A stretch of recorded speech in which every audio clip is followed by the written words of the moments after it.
मणिपुर में अब यहाँ पर जो हिंसा का माहौल बन रहा है वो उचित नहीं है।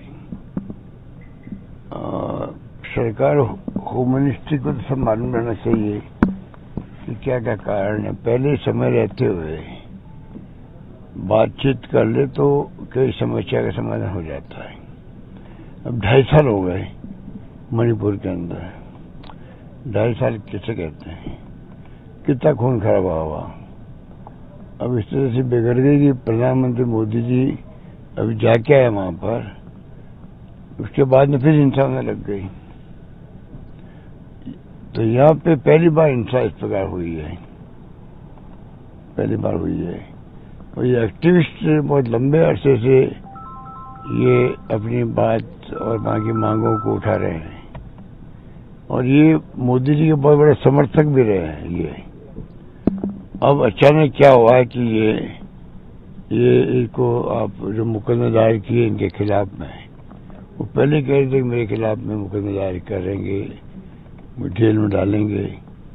वास्तव में जेल में डाल ही दिया। और इतने बड़े कौन से ये टेररिस्ट हैं कि इनको ठेठ जोधपुर जेल भेजना पड़ा। ये भी एक निर्णय पता नहीं क्यों किया गया है कि कहाँ तो लद्दाख सीधा जोधपुर। तो जोधपुर तक क्या नौबत आ गई भाई? ऐसे कौन से आतंकवादी है यही?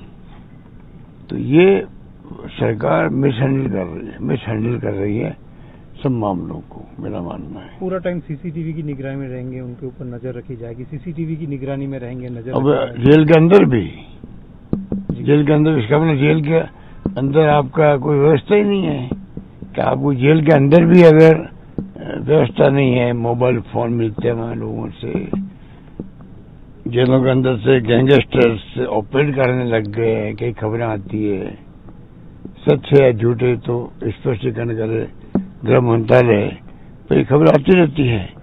तो ये जो कुछ हो रहा है अच्छा नहीं हो रहा है। देश इतना नहीं है कि आप जो देश की बॉर्डर इलाके हैं, लद्दाख हो चाहे वो मणिपुर हो, चाहे जम्मू कश्मीर हो या और कोई इलाके हो, वहाँ शांति स्थापित रहनी चाहिए, प्यार मोहब्बत भाईचारे का माहौल होना चाहिए। वो हमारे देश के अंदर है। मेवाराम जी को पार्टी में शामिल किया, उसके बाद विरोध एक अलग तरीके से नजर आ रहा है। वो तो प्रोसेस जो